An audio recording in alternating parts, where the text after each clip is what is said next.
오늘 살펴볼 말씀은 요한계시록 4장 11절 말씀. 같이 한번 읽어보겠습니다. 시작. 오 주여, 주는 영광과 존귀와 권능을 받기에 합당하시오니 주께서 모든 것을 창조하셨고 또 그것들이 주를 기쁘게 하려고 존재하며 창조되었나이다 하더라.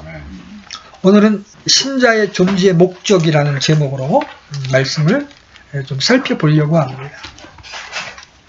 사실 이 요한계시록의 이 말씀은 사도 요한이 타임머신을 타고 최소한 2000년 앞으로 가서 2000년 뒤에 있을 일들을 지금 보고 있는 겁니다. 이리로 올라오라는 하나님의 명령을 받고 사도 요한이 하늘에 올라가서 이제 하늘에 있는 장면을 보고 있는 게 계시록 4장의 말씀이에요. 근데 여기에 24장로가 등장합니다. 여러분, 이 24장로는 신약시대에 구원받은 모든 성도들을 예표하고 있어요. 그런데 이 24장로가 머리에 관을 쓰고 있다가 예수님께 던져드리는 장면이 바로 앞에 10절에서 나옵니다. 그래서 대환란이 있기 전에 이미 교회는 그리스도의 심판석을 거쳐 멸류관까지 받은 상태라는 것을 알 수가 있습니다. 어떤 분들은 이런 사실들을 보지 못하고 교회가 환란을 통과한다고 주장하거나 이런 분들이 있어요. 성경을 세심하게 읽으면 대환란이 있기 전에 이미 교회는 들림을 받아서 모든 심판을 받고 멸류관 받을 사람은 멸류관 받고 손실을 볼 사람은 손실을 받고 그런 다음에 이제 하늘에서 하나님을 찬양하고 그러면 거룩하다 거룩하다 짐승들도 찬양하고 24장로도 찬양하는 걸 볼 수 있어요. 오늘 11절의 말씀은 이 24장로가 하늘에서 하나님을 찬양하는 모습을 사도 요한이 본 겁니다.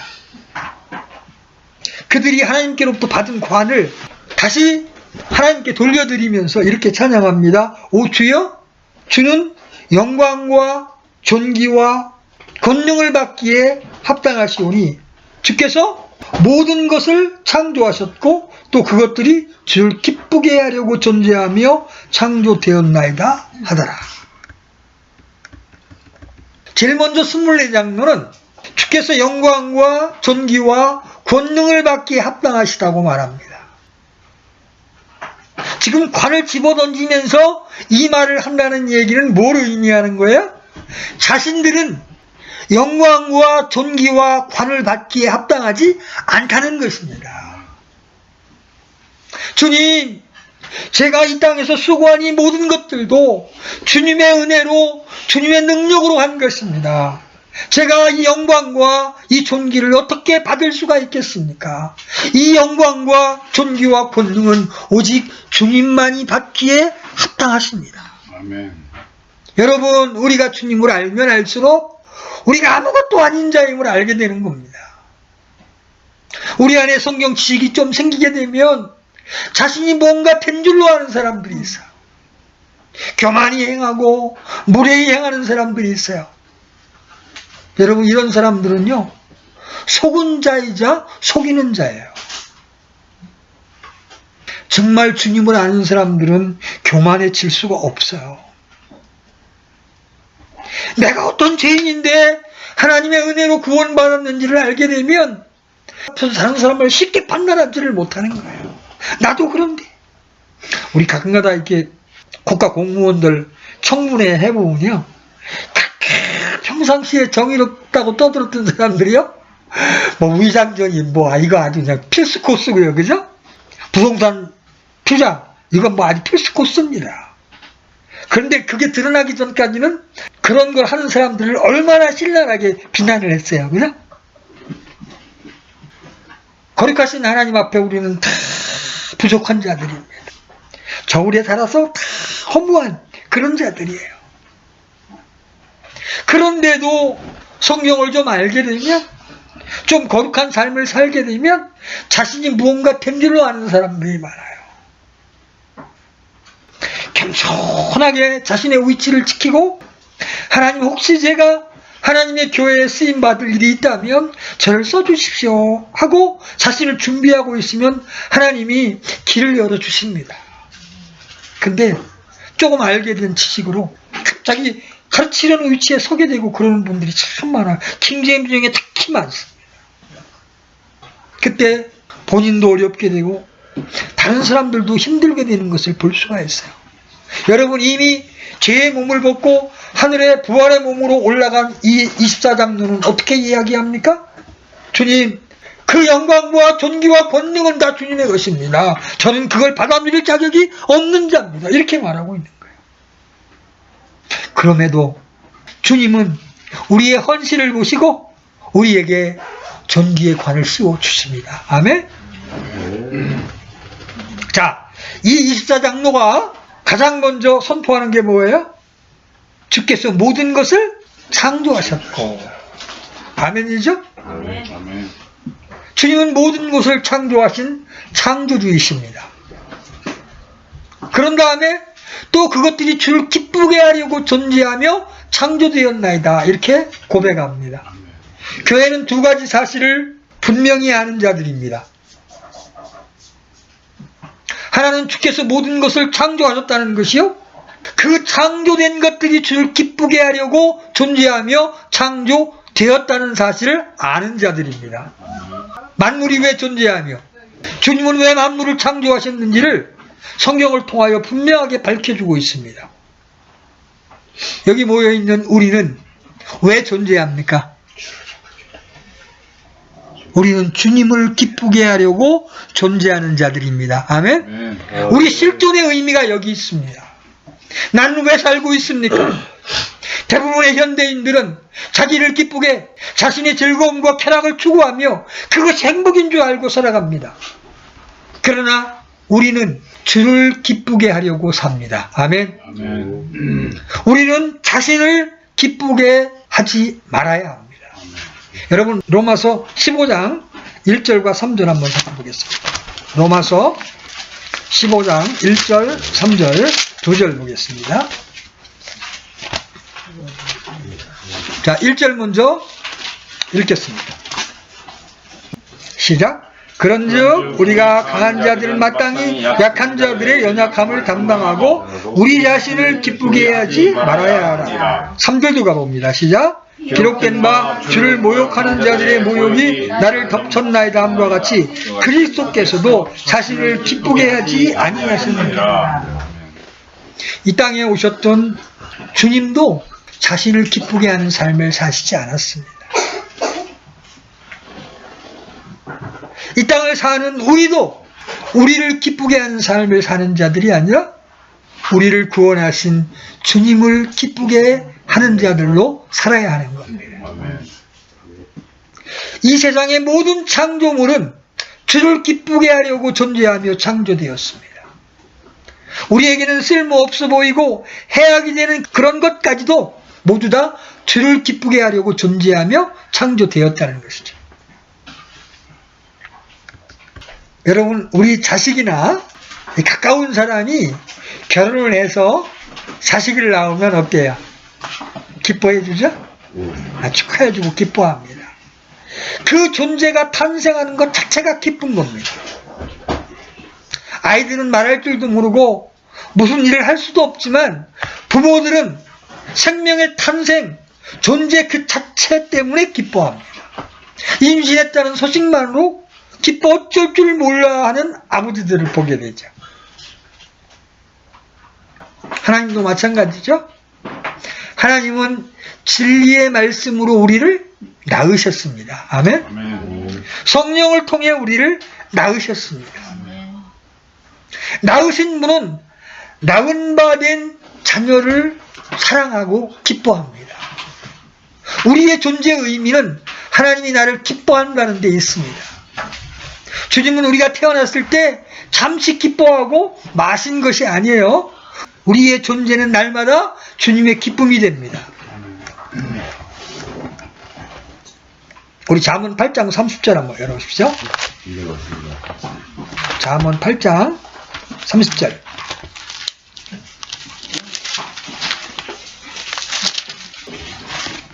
같이 읽겠습니다. 시작. 내가 그분과 함께 자란 자로서 그분 곁에 있어 날마다 그분의 기쁨이 되었고 항상 그분 앞에서 기뻐하였으며. 우리는 주님의 영광을 위해 지음을 받았고 그분의 기쁨을 위해 존재합니다. 여러분, 이것이 얼마나 놀라운 일입니까? 여러분, 실존주의 철학이 세상을 풍미할 때 많은 청년들은 오히려 허무주의에 빠졌습니다. 실존주의만큼 인간의 실존의 의미를 몰랐던 철학도 드물 것입니다. 그래서 서구 청년 사이에서는 이때 마약을 비롯한 약물 복용이 성행했고 히피, 집시들이 양산되었습니다. 그들은 성경을 버림으로써 자신들마저 잃어버린 거예요. 여러분, 인간의 제일 목적이 뭐예요? 하나님의 영광을 위하여 지음을 받았다는 겁니다. 여러분, 이사야서 43장 7절. 이사야서 43장 7절. 우리 수도 없이 외웠던 구절이죠? 같이 읽습니다. 시작. 곧 내 이름으로 불리는 모든 자라 내가 내 영광을 위하여 그를 창조하고 그를 지었으며 참으로 내가 그를 만들었느냐. 여러분, 성경에서 이스라엘 민족이나 우리 신약 성도가 존재하는 목적을 두 가지 방면에서 설명하고 있어요.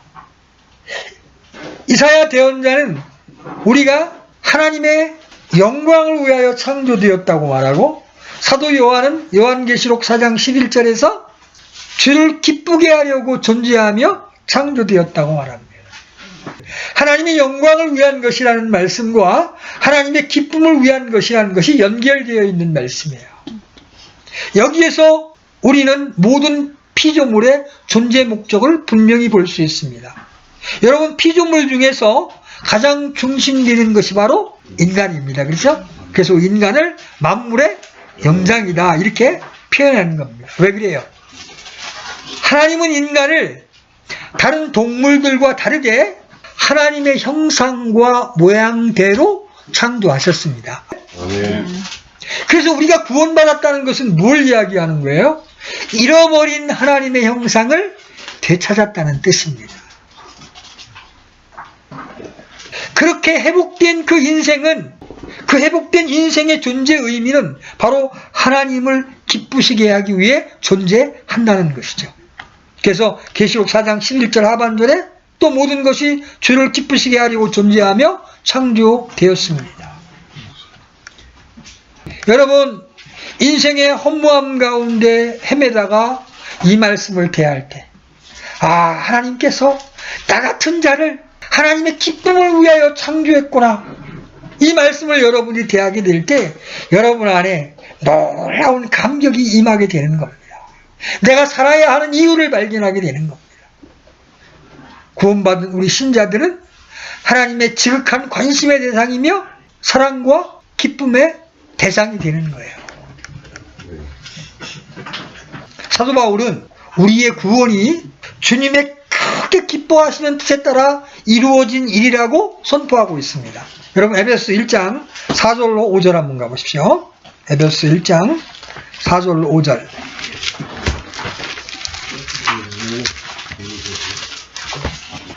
찾으셨으면 같이 읽겠습니다. 시작.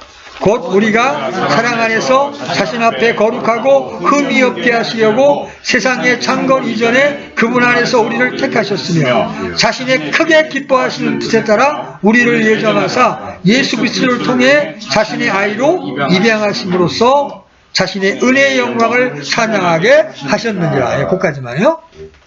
전능하시고 무한 광대하신 하나님께서 우리에 대한 구원 계획을 세우실 때 자신의 크게 기뻐하시는 뜻에 따라 세우셨다고 이렇게 말씀하십니다.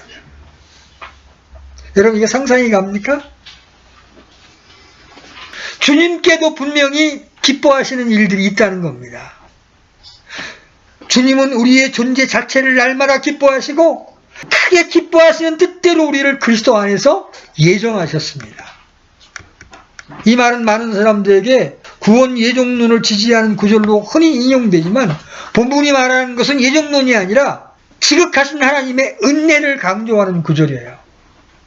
어쩔 수 없이 우리를 구원한 것이 아니라 크게 기뻐하시는 뜻에 따라 우리를 예정하시고 구원하셨다는 거예요. 자, 스바냐 대언자는 이렇게 말합니다. 여러분 스바냐 3장 17절 한번 열어보십시오. 스바냐 3장 17절. 오늘 여러분을 향하신 하나님의 마음을 발견할 수 있게 되기를 바랍니다. 스바냐 3장 17절. 같이 읽습니다. 시작. 내 한가운데 계시는 주 하나님은 능하신 이시니 그분께서 구원하시고 너로 인해 기뻐하며 즐거워하시고 친히 사랑하시는 가운데 안식하시며 너로 인해 노래를 부르고 기뻐하시리라 하리라. 놀랍습니다. 우리를 기뻐하시고 우리 때문에 노래를 부르시고 즐거워하신다는 거예요. 여러분, 우리는 주님의 기쁨을 위한 존재라는 사실을 잊지 마십시오. 이것보다 우리의 삶에 기쁨을 주는 일이 없습니다. 우리가 주님의 기쁨이라면 우리는 주님을 기쁘시게 할 수 있는 존재가 된 것입니다. 그렇죠? 그러면 어떻게 하면 주님을 기쁘게 할 수가 있는 겁니까? 우리 구체적으로 한번 주님을 기쁘시게 할 수 있는 길들을 하나씩 살펴볼 겁니다. 여러분이 그렇게 할 수 없다면, 하지 못하고 있다면 오늘 이 시간 이후 들려지는 말씀에 순종하시고 실제적으로 주님의 기쁨이 되는 사람들이 되기를 원합니다. 자, 첫째, 주님을 기쁘게 하는 것은 회개하는 것입니다. 탕자가 회개하고 돌아왔을 때 기쁨으로 맞이했던 아버지의 모습이 바로 우리 주 하나님의 모습입니다. 죄인의 회개는 하늘에서 기쁨의 잔치를 열게 하는 겁니다. 여러분 누가복음 15장 7절 한번 열어보십시오. 누가복음 15장 7절.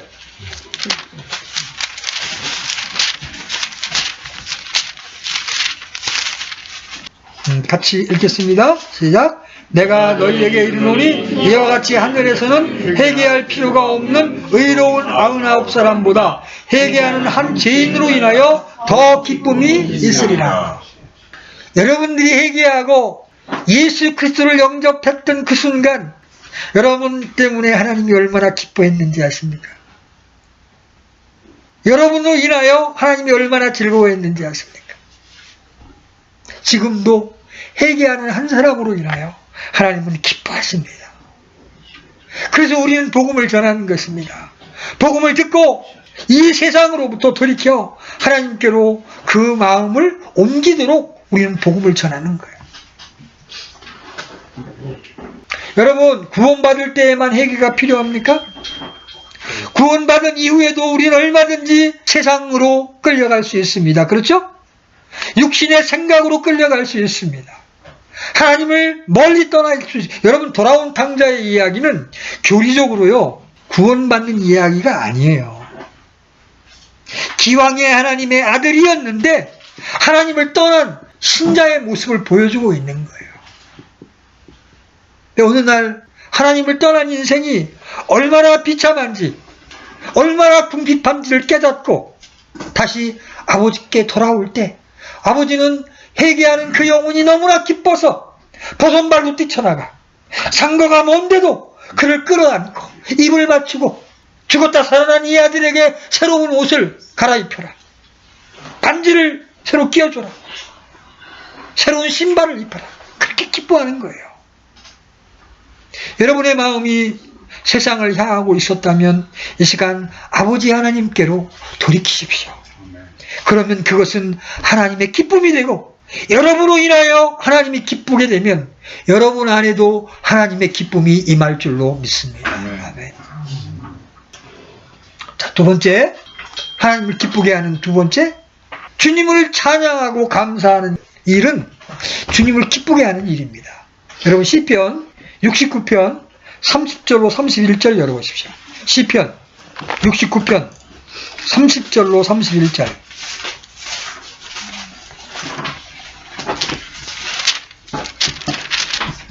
같이 읽겠습니다. 시작. 내가 노래로 하나님의 이름을 찬양하고 감사로 그분을 크게 높이리니 이것이 또한 소나 뿔과 굽이 있는 숫소보다 주를 더 기쁘게 하리로다.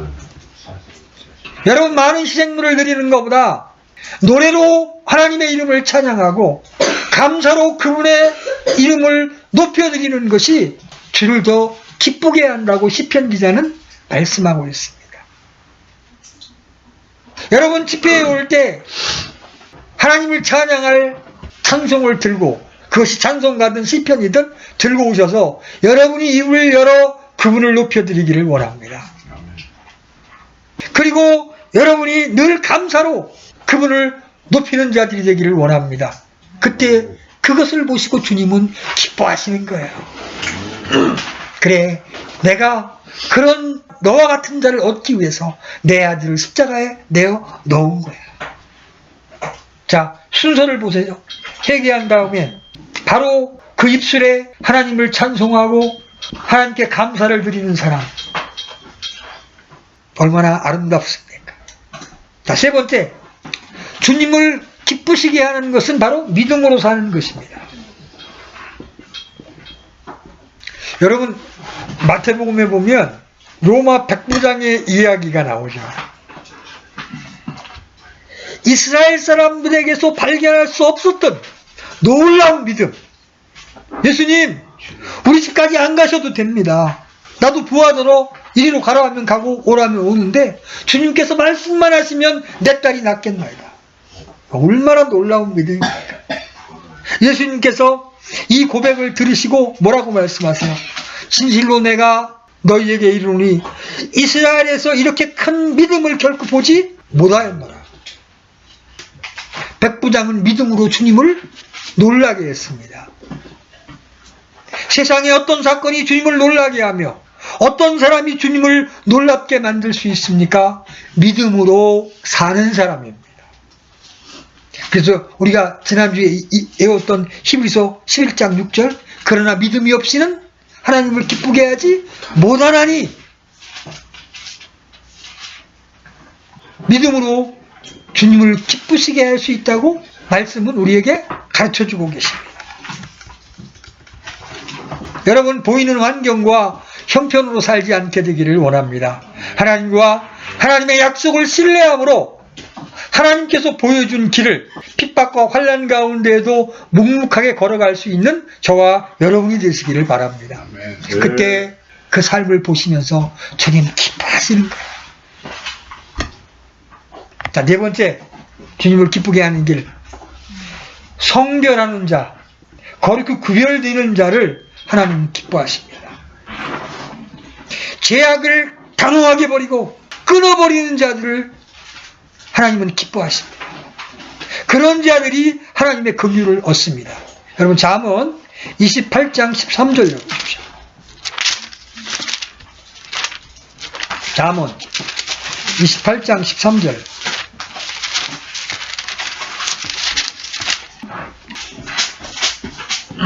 같이 읽습니다. 시작. 자기 죄들을 숨기는 자는 형통하지 못하려니와 누구든지 그것들을 자백하고 버리는 자는 긍휼을 얻으리라. 죄를 인정하고 시인하면서 하던 짓을 계속하는 것은 주님을 기만하는 것입니다. 그렇죠?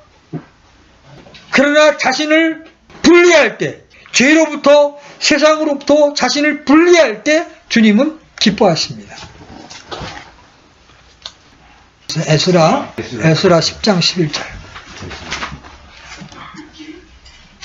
에스라 10장 11절.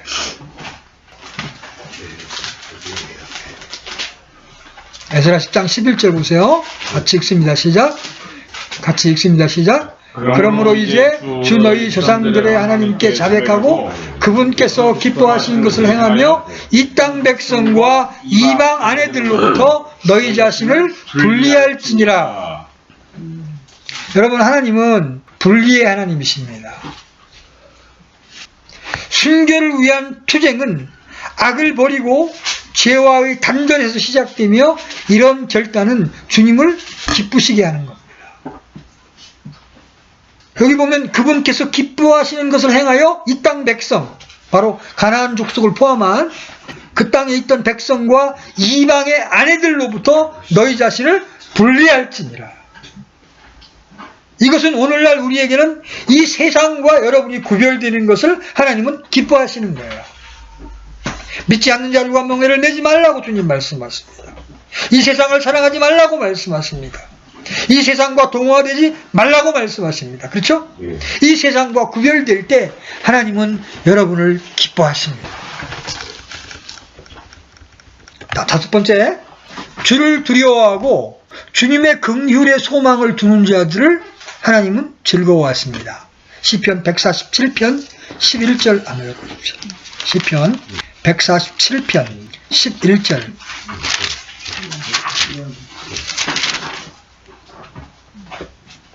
같이 읽겠습니다. 시작. 주께서는 자신을 두려워하는 자들과 자신의 긍휼에 소망을 두는 자들을 기뻐하시는구나. 여러분이 왜 하나님의 말씀에 순종하지 않는지 아십니까? 하나님을 두려워하지 않기 때문에 그렇습니다. 하나님의 심판이 즉각적으로 임하지 않는다고 해서 우리는 들려지는 하나님의 말씀에 얼마나 태연하게 불순종하는지 모릅니다. 그러나 하나님은 말씀하십니다. 주님을 두려워하고 긍휼에 소망을 두는 자들을 하나님은 즐거워하신다.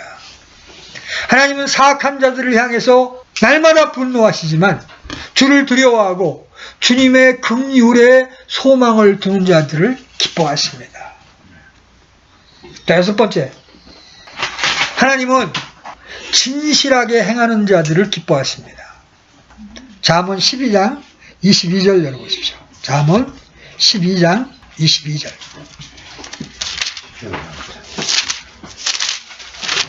잠언 12장 22절 같이 읽겠습니다. 시작. 거짓말하는 입술은 주께 가증한 것이나 진실하게 행하는 자들은 그분께서 기뻐하시는 자들이니라.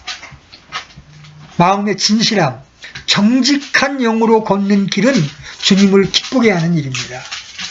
주께 합당하게 걸으면 모든 일에서 주님을 기쁘시게 할 수가 있습니다. 골로새서 1장 10절에서도 주께 합당하게 걸어 모든 일에서 그분을 기쁘시게 하고 이렇게 말씀하고 있습니다. 자, 일곱 번째, 곧바른 자의 기도를 주님은 기뻐하십니다. 잠언 15장 8절. 잠언 15장 바로 뒤에 장 15장 8절. 같이 읽습니다. 시작. 사악한 자의 희생물은 주께 가증한 것이나 곧바른 자의 기도는 그분께서 기뻐하시는 것이니라. 바른 마음으로 드려지는 올바른 기도는 주님께서 기뻐하시는 것입니다. 여러분 하나님 앞에 정직한 영으로 기도하게 될 때 여러분 그 기도소를 들으시면서 하나님 기뻐하시는 거예요. 여러분 기도하다 보면 여러분도 모르게 여러분의 마음이 밝아지고 기쁨이 이렇게 마음속에 찾아오는 걸 여러분 경험하지 않습니까? 왜 그래요? 내가 정직한 영으로 하나님 앞에 기도할 때 하나님이 기뻐하시기 때문에 그 하나님의 기쁨이 성령을 통하여 내게도 전달되어 오는 겁니다. 반면에 율법의 귀를 돌이키는 자는 그의 기도마저도 가증하다고 성경은 말씀하십니다. 여덟 번째, 부모에게 순종하고 효도하는 것이 주님을 기쁘게 하는 것입니다. 오늘 골로새서 3장 20절 읽어보십시오. 특별히 젊은이들 이 말씀을 주목하시며 골로새서 3장 20절. 골로새서 3장 20절. 같이 읽습니다. 시작. 자녀들아 모든 일에서 너희 부모에게 순종하라. 이것은 주를 매우 기쁘게 하느니라. 우리 김주원이 이 말씀 마음에 잘 외워야 돼요. 제인이 제우도 주님이 어떤 걸 기뻐하신다고 그래? 부모에게 순종하는 걸 주님이 기뻐하신다. 주님이 기쁘면 주님께 기쁨을 드린 여러분에게 하나님이 복을 주시겠어 안 주시겠어? 당연히 주겠죠. 그죠? 엄마나 아빠의 말씀에 불순종하는 자들이 아니라 주 안에서 순종하는 자들이 되기를 바랍니다. 아멘? 네. 이번 주 암송 말씀입니다. 골로새 3장 20절. 이번 주 암송 말씀이에요. 특별히 여기 어린 지체들, 내 생각과 고집을 따라 걷는 것이 아니라 주 안에서 주님의 합당한 명령에 순종하는 자들이 되기를 바랍니다. 그것이 주님을 기쁘게 하는 길이에요. 아멘. 자, 9번째, 복음을 있는 그대로 선포하는 일이 주님을 기쁘시게 하는 일입니다. 복음을 있는 그대로. 데살로니가전서 2장 4절입니다. 데살로니가전서 2장 4절.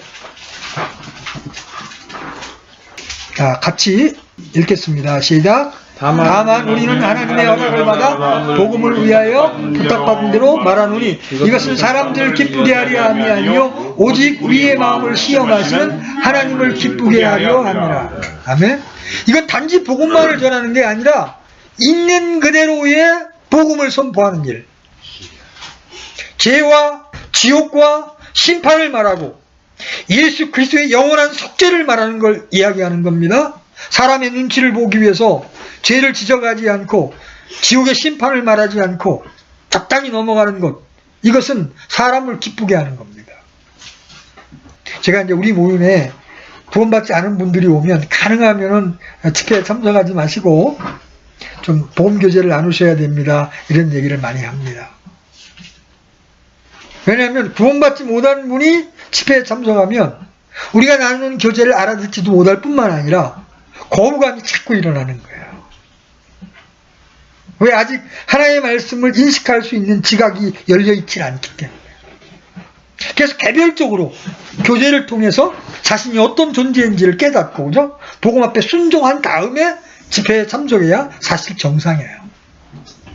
오늘날 복음이 있는 그대로 전해지지를 않습니다. 안타깝게도. 이 예에도 교회와 가난한 자들을 위하여 물질을 나누는 것 등 하나님이 기뻐하시는 것들이 매우 많습니다. 그죠? 성경 전체에 하나님의 명령에 순종하는 것이 바로 주님을 기쁘게 하는 거예요. 대표적인 것만 제가 몇 개 찾아낸 거예요. 그런데 이 주님이 기뻐하시는 일들을 하는 것은 여러분 확실한 기도 응답의 비결이기도 하다는 것을 여러분들이 명심해야 합니다. 여러분 요한일서 3장 22절 열어보십시오. 요한일서 3장 22절 같이 읽어보겠습니다. 시작. 무엇이든지 우리가 구하는 것을 그분에게서 받나니 이는 우리가 그분의 명령들을 지키고 그분의 눈앞에서 기쁨이 되는 그 일을 행하기 때문입니다. 우리가 기도하고 응답받기를 원한다고요. 그렇죠? 근데 어느 때 그분의 명령들을 지키고 그분의 눈앞에서 기뻐하는 일들을 행할 때에 받게 된다고 말씀하고 계신 거예요. 여러분, 지금까지 우리가 살펴본 주님이 기뻐하시는 일들을 행하고 주님을 기쁘시게 하는 자란 증거를 얻는다면 이보다 복된 인생은 없을 것입니다. 아멘? 아멘. 여러분, 주님을 기쁘시게 한다는 말이 뭐예요? 이걸 좀 고상하게 표현하면 한마디로 창조물이 하나님의 창조의 목적으로 돌아간다는 것을 의미하는 겁니다. 우리가 하나님께 영광을 돌린다고 할 때 바로 이것을 의미하는 거예요. 여러분, 하나님의 본질적인 영광은 인간에 의해 더해지고 감해질 수 있는 것이 아닙니다. 그러나 하나님의 이름은 이 세상에 창조된 모든 인간들에 의해서 높여지기도 하고 땅에 떨어지기도 합니다. 하나님의 이름이 가장 높이 여김을 받을 때가 언제예요?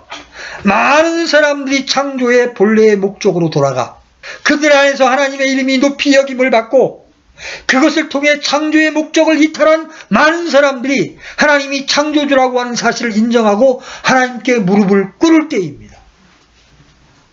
물론 하나님의 영광이 온 천하에 드러나게 되어도 끝까지 강팍한 마음으로 그 영광을 대항하는 사람들이 있습니다. 이집트의 파라오 왕이 대표적이죠. 이런 사람들은 특별한 심판을 받기로 하나님 앞에 준비된 자들이에요. 지금 구원받은 우리에게 필요한 것이 무엇입니까?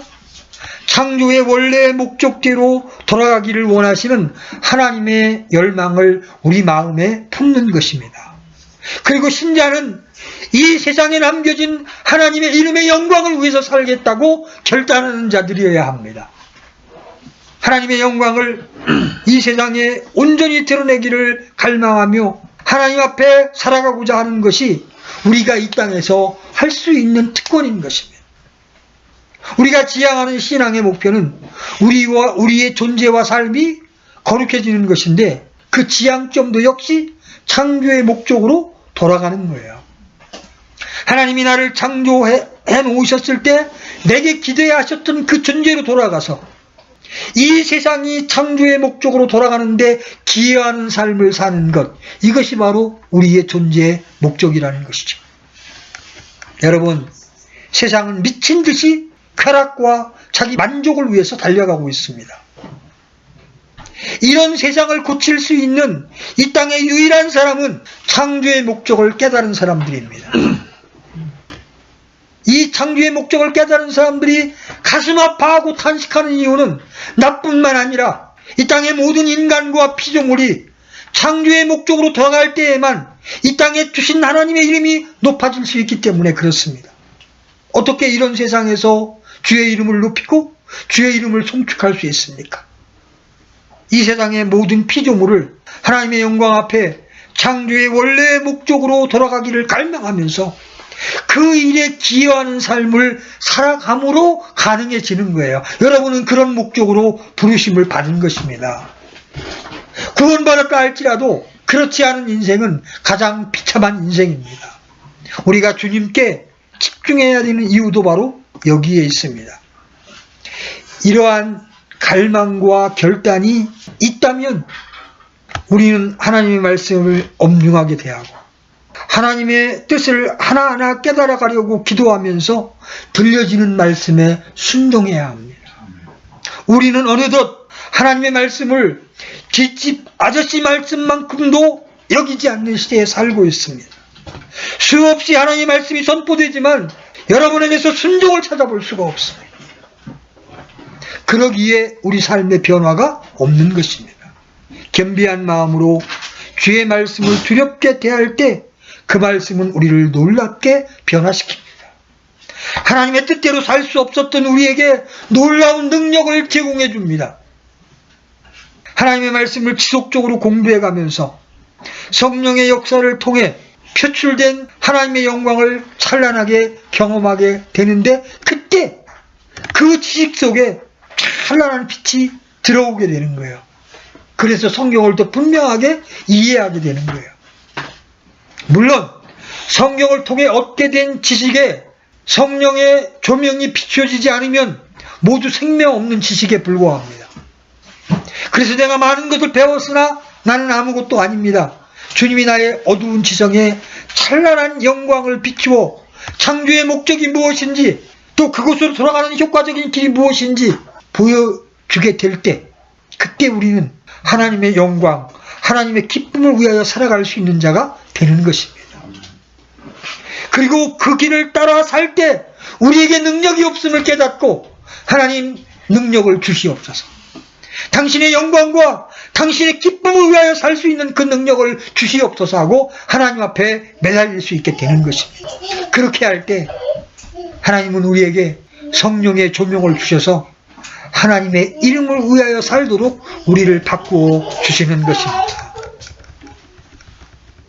이 온 세상이 창조의 목적으로 돌아갈 때 인간은 하나님을 가장 기뻐할 수가 있는 거예요. 그리고 하나님을 기뻐하는 그곳에서 하나님이 가장 영광을 받으실 수가 있는 겁니다. 그래서 이 세상에 존재하는 모든 성도들이 하나님의 영광을 향한 갈망을 마음에 품고 모든 피조물과 인간이 창조의 목적으로 돌아가는 것에 대한 갈망을 품을 때 그때 우리는 우리를 구원하신 하나님의 목적을 이루어 드리는 자들이 되는 겁니다. 여러분 개인의 구원, 여러분 개인의 기쁨, 여러분 개인의 안위에만 주목하는 이기적인 신자가 되지 않게 되기를 바랍니다. 여러분을 통하여 세상의 많은 사람들이 창조의 목적대로 회복되고, 그래서 많은 사람들이 하나님 앞에 영광을 돌리고 하나님의 기쁨을 위한 삶을 살 때 비로소 우리를 향하신 하나님의 계획이 이 땅에서 성취가 되는 것입니다. 자, 이 시간 여러분에게 질문을 드립니다. 여러분은 하나님의 창조의 목적으로부터 얼마나 멀리 떨어져 계십니까? 만일 여러분이 아직도 이 세상에 있는 재물이나 남들이 자랑하는 미모나 건강, 안일한 삶의 환경 때문에 본인은 물론 창조의 목적으로 돌아가지 않은 이 세상의 악하고 망가진 상태를 보고서도 아파하지 않는다면 여러분은 이미 창조의 목적으로부터 멀리 떨어져 있음을 입증하고 있는 것입니다. 모든 것을 완전히 가지신 완전하신 하나님이 이 세상을 향하여 가지고 있는 소원이 무엇일까요? 무엇 때문에 하나님이 사랑하는 독생자를 이 세상에 보내시고 그것도 모자라 멸시와 욕을 당하게 하시고 우리가 하나님을 거스르기 위해 지은 모든 죄를 대신 짊어지시고 하나님의 진노 아래 심판을 받게 하셨던 이유는 도대체 무엇 때문이었습니까? 창조의 목적을 거스르는 우리의 죄는 미웠지만 그 목적을 거스르며 살아가는 인간의 비참한 상태를 참아 보실 수가 없어서 이 세상에 자기 아들을 보내셔서 우리가 스스로는 돌아갈 수 없었던 자리로 돌아가도록 만들어 주신 것입니다. 우리는 바로 그 은혜를 입은 자들입니다. 그러기에 이 시간 창조의 목적을 따라 살아갈 수 없는 자신과 수많은 사람들로 인해 우리 모두는 가슴 아파해야 하고 눈물을 흘려야 되는 것입니다. 창조의 목적으로 돌아가 창조에 깃든 하나님의 충만한 영광을 드러내며 살아감으로 얼마든지 행복할 수 있는 인생들인데 육신의 정욕에 눈이 어둡고 잠시 있으면 사라질 육신을 위해 종로로 타느라 지엄하신 하나님의 분부를 거역하고 부패한 욕심에 굴복하며 살아가는 것이 혹시 우리의 인생들 아닙니까? 하나님께서는 지금 이 순간도 말할 수 없는 열망으로 인생을 낭비하며 살아가는 수많은 인간들을 위해 당신의 마음을 전하기를 원하시고 창조의 목적으로 돌아와 살기를 간절히 바라고 계십니다. 인생의 목적은 하나님을 영화롭게 하고 그분을 기쁘시게 하는 것입니다. 여러분의 인생의 목적이 창조의 목적대로 하나님께 영광을 돌리며 그분을 기쁘시게 하는 것이 되지 않는다면 아직 참된 신앙의 길을 출발하지도 않은 것입니다. 나의 착과 욕망이 십자가에 못 박히지 않고는 창조의 목적 곧 하나님의 영광을 위하여 살 수가 없는 것입니다. 오늘 여러분의 지각 안에 여러분이 이 땅에 존재하는 이유와 분명하게 인식되기를 원합니다. 여러분은 왜 존재합니까? 하나님의 영광을 위해 존재합니다. 여러분은 왜 존재합니까? 하나님의 기쁨을 위하여 존재합니다. 이 우리의 존재 목적을 여러분 마음속에 품으시고 매 순간 주님의 영광과 기쁨을 위하여 살아가는 저와 여러분이 되시기를 주의 이름으로 축원합니다. 아멘. 아멘. 잠시 기도합시다. 아버지 하나님, 오늘도 구별된 날 저희들을 불러주셔서 주님 앞에 영과 진리로 경배하게 하시고 주님 안에 있는 주님의 갈망들을 저희들에게 보여주시니 감사합니다. 우리가 신앙한다고 하면서 얼마나 많은 시간 동안 하나님의 창조의 목적과 멀리 떨어져 살았는지요. 나의 육신의 정욕을 위하여, 나의 영광을 위하여, 내 육체의 소욕을 위하여 살아왔던 시절을 이 시간 돌이킵니다. 하나님의 아들을 이 땅에 보내셔서 그분을 희생시키고 우리를 구원하신 이유가 이제는 창조의 목적대로 회복되어 주님의 영광과 기쁨을 위하여 사는 것일진데 얼마나 우리가 이 주님의 갈망을 외면하고 내 멋대로 살았는지 모릅니다. 주님, 그런 우리를 불쌍히 여겨주시고 오늘 이 시간 우리 안에 주님의 말씀을 주셨사오니 이 말씀을 따라 우리의 삶을 교정하고 우리의 삶의 유일한 목적이 주님의 영광뿐임을 보고 믿음의 좁은 길을 달려가겠다고 결단하오니 하나님, 우리의 이 결단을 잡아주셔서 성령의 능력으로 이 믿음의 길을 달려갈 수 있도록 주님 우리를 보호해 주시고 우리의 마음을 지켜주시기를 원합니다. 그래서 우리의 인생이 끝났을 때 죽어가는 영혼들을 살리며 그들로 창조의 목적대로 돌아가도록 하는 일에 주님께 쓰임받았다고 찬양하면서 주님 앞에 주님이 쓰여주신 관을 던질 수 있는 우리 모든 지체가 될 수 있도록 축복해 주시옵소서. 오늘도 복된 말씀을 통하여 우리를 깨워주신 주님 앞에 감사를 드리고 주 예수 그리스도의 이름으로 기도드렸습니다. 아멘. 아멘.